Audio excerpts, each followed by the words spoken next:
Good morning, children. This is Kitty Watts here. Today I'm going to share Chapter 3, two stories about flying with you. Dear students, yesterday I was just inquiring my mother as I had some spare time. I was inquiring my mother how she felt when I took my first stride, when I took my first step. Were those the feelings of happiness? How they felt? What were the reactions? Whether they clapped, they laughed, or something else they did to enjoy those golden moments. Every parent has a strong wish. Every parent, maybe they're birds, animals, human beings, they feel very happy whenever they see their kids, the young ones, taking their first flight, their first stride. Their children, you might have understood that why I'm talking in such a manner here. Because I'm going to introduce the first part of Chapter 3, his first flight. Dear children, the first part of Chapter 3, his first flight. When you might have taken or purchased your textbook from the stationery shop, you might have told him that I need an English book. Which English book? First Flight. The name of your book is First Flight. And here the title suggests his first flight. So whose first flight is being talked here? That we have to see. And as a pre-reading activity, dear children, since ancient times, humans have always thought of conquering skies. And here it's in this chapter, two stories have been given. The first part is related to the story of a young seagull who is afraid to fly. And this entire story roams about that how that seagull conquers his fear. Before proceeding ahead, let me ask you a question. How many of you still remember when you might have taken your first step of life? Hardly any. Hardly any, dear children. Because you might have been around 6 months old, maybe 1 year old, but your parents definitely recollect those moments. Somewhere, those moments might have been captured by your parents. You can see them, you can watch them, their happiness, their joy, their energy, when they might have seen the young ones taking their first step of life. So, dear children, here we are going to start with the story of a young seagull who is going to take his first flight. And apprehension is but natural. In the initial phases of life, we all are apprehensive. We all are nervous. We have a kind of fear in our heart to take initiatives. But slowly and steadily, the things improve upon. And the first step which you might have taken, sooner or later, they turn out to be the biggest journey of your life. Because once you have taken a step forward, once you have taken a foot forward, that first step tries to write down the entire life for you. Here, Seagull is the main character of the story, the young seagull. Here, the young seagull has been shown alone on his ledge. Do you know what is ledge, dear children? Ledge is a platform, a stone platform. His two brothers and his sister had already flown away the day before. He is the only one left. His two brothers and his sister, they had already taken a flight. And they might have been successful in that. But this young seagull is quite apprehensive.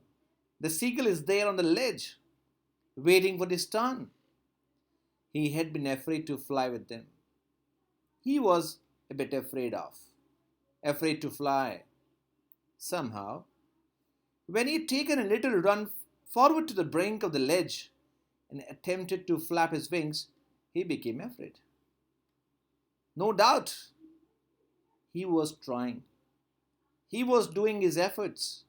But what was happening to him? He had taken a little run forward to the brink of the ledge. Brink means the edge of the ledge. He was rushing towards the brink, the edge of the ledge, just to take a flight. But as he reaches near the edge of the ledge and attempted to flap his wings, he became apprehensive.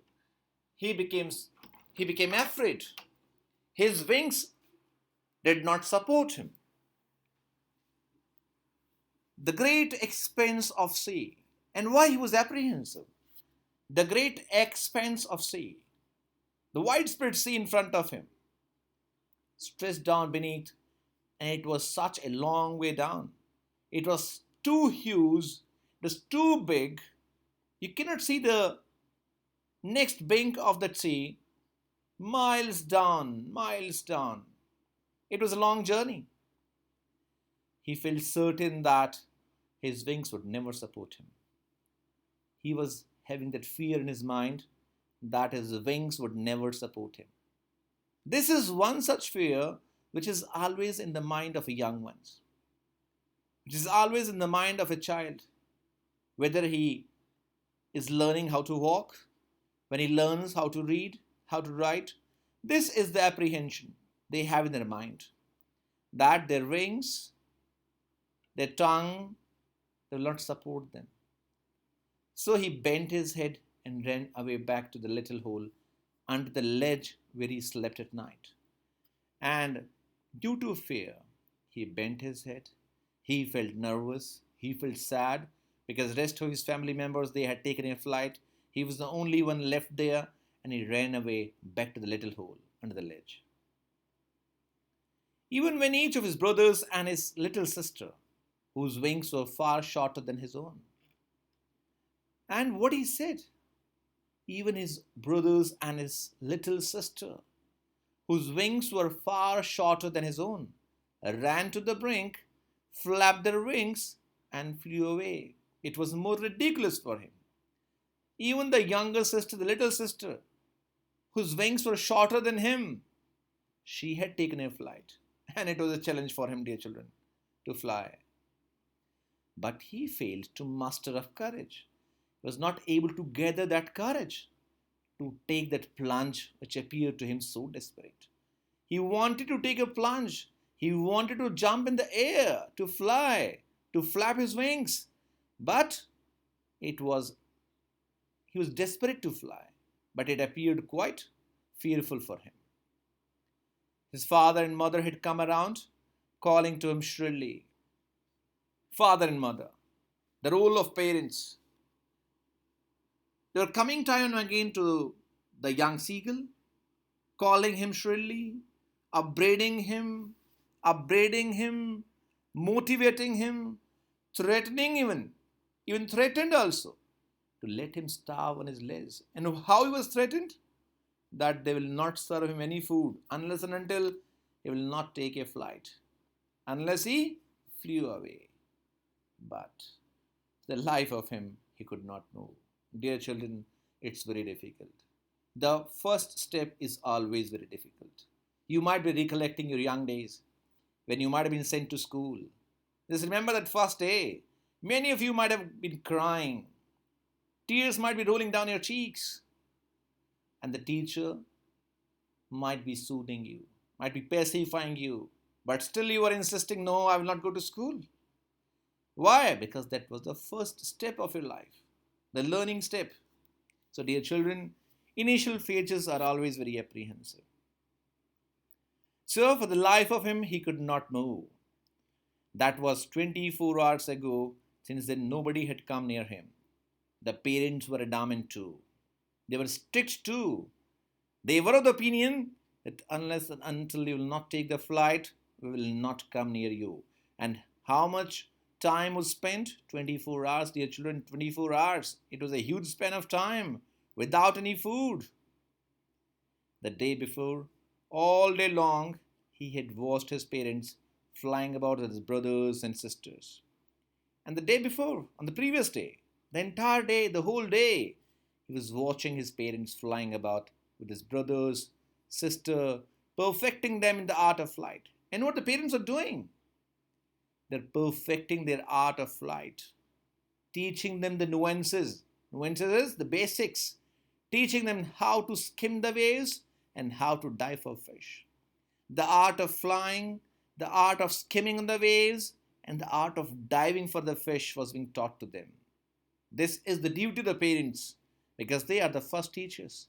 They are the best guides. They were teaching them, they were guiding them. He had, in fact, seen his older brother catch his first herring. And he was able to see his elder brother who had caught his first herring, the first fish, and devour it, and how easily, with great comfort, he might be devouring it, he might be eating it, because it was his first prey, the first herring. Prey means Prey, I'm talking about. Standing on a rock, while his parents circled around, raising a proud cackle. And his parents, they were celebrating. They were clapping. A loud crackle was there. Okay? They were cackling. They were making noise. They were celebrating the golden moments when the first child might have caught its first herring. And all the morning, the whole family had walked about on the big plateau. And the morning, the whole family was there. They're walking about on the big plateau. Midway down, all of you might be knowing plateau. You might have read out in the classes of geography. Midway down the opposite cliff, taunting him with his cowardice. And he was being taunted. He was being targeted for his cowardice. That what a coward you are. Not able to fly. Not able to take your first flight. And normally children, it happens in everyone's life. In such circumstances, comparisons are always being done. You might have seen at your homes too. The comparisons are done. Parents often say, they often tell you that see your brother, see your sister, what kind of hard work they are doing. You're not working hard? Definitely you might be listening to that. In the same manner, the young seagull was taunted by his parents, taunted for his cowardice. We can call that its negative motivation. There are two types of motivation, children, positive and negative. So positive motivation was enough. The parents were giving that. But here it was time for the negative motivation also. He was being taunted so that he can come out of the shell. He can fly. He can take his first flight. The sun was now ascending the sky. The sun has shone brightly, blazing on his legs that faced the south. He felt the heat because he had not eaten since the previous nightfall.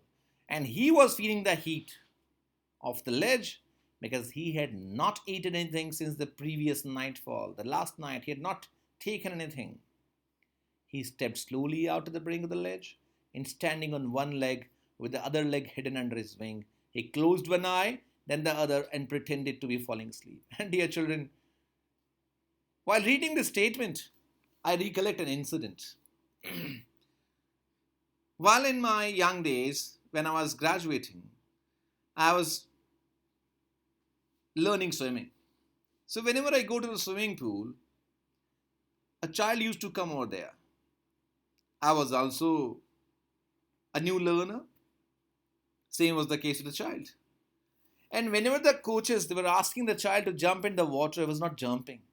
He was just standing on the brink or on the edge of the pool and just trying to jump, but he was not jumping. He was not going inside the water. Always feeling apprehensive, feeling afraid of that he will drown, will not be able to survive. But do you know what happened?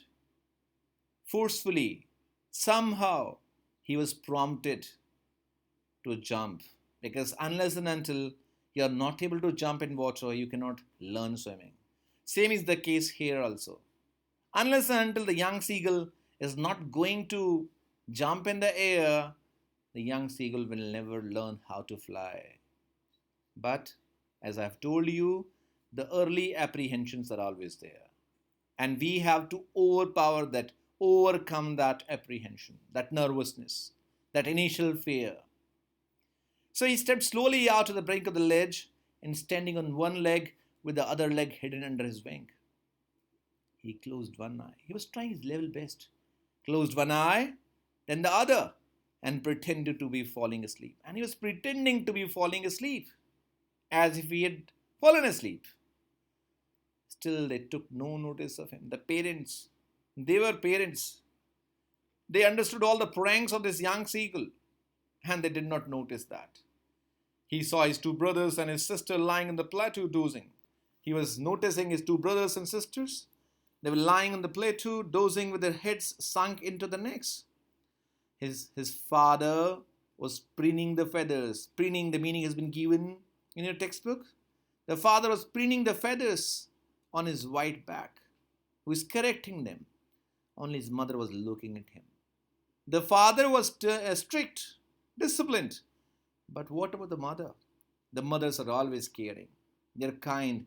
They're affectionate. Although she was very happy that his two sons and daughter, they have learned how to fly, but she was concerned about the young one who was there on the ledge. She was not able to sleep. She could not sleep properly. She did not have that comfort because she was the mother. She was standing on a little high hump on the plateau. Standing on the little high hump on the plateau. Her white breast thrust forward. Now and again she tore at a piece of fish that lay at her feet and then scraped each side of her beak on the neck. And what she was doing? She was tearing the pieces of fish that lay at her feet and then scraping her each side of her beak on the rock. And she was scraping each side of her beak so that she can sharpen that. The sight of the food maddened him. Underline that. Very important. The sight of the food maddened him. Who was maddened? The young seagull. How he loved to tear food that way, scraping his beak now and again to wet it. He was remembering that, recollecting that how he loved to tear food that way. As his mother was doing, scraping his beak on the rock now and again to wet it. To wet it. Again, the voice, the sound created by the the parents. Ga, ga, ga, he cried, begging her to bring him some food. And the young seagull was crying. He was begging, he was literally begging to bring him some food. And again, she screamed back derisively. And the mother was screaming back, she was answering back. Underline the word derisively. But he kept calling plaintively. Quite sadly. In a monotonous mood he kept calling. And after a minute or so, he uttered a joyful scream. And sometimes he was also calling joyful screams. His mother had picked up a piece of fish and was flying across to him. And his mother, what she did? She picked up a piece of fish and was flying across to him with it. And she went near him.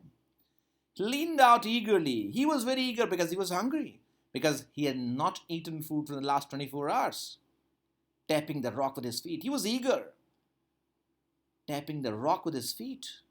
Trying to get nearer to her as she flew across. Trying to go near to her mother as she was flying across. But when she was just opposite. But mothers are always mothers. They know better how to teach their children. That's what she was doing.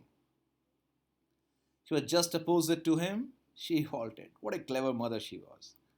Just opposite the ledge, opposite him, she halted. She stopped. Her wings motionless. Stopped over there. Wings were motionless. She was not flying. The piece of fish in her beak almost within reach of his beak. And the piece of fish in her beak almost within reach of his beak. It was almost within reach of his beak. But he waited a moment in surprise. He was waiting. Why my mother was doing so? Why she was not coming near to me? Why she was not coming on the ledge? He was waiting. He was surprised, wondering why she did not come nearer, and then maddened by hunger, as I told you, dear children. He was maddened by hunger. He dived at the fish. And after all, he could not control himself, and he dived at the fish.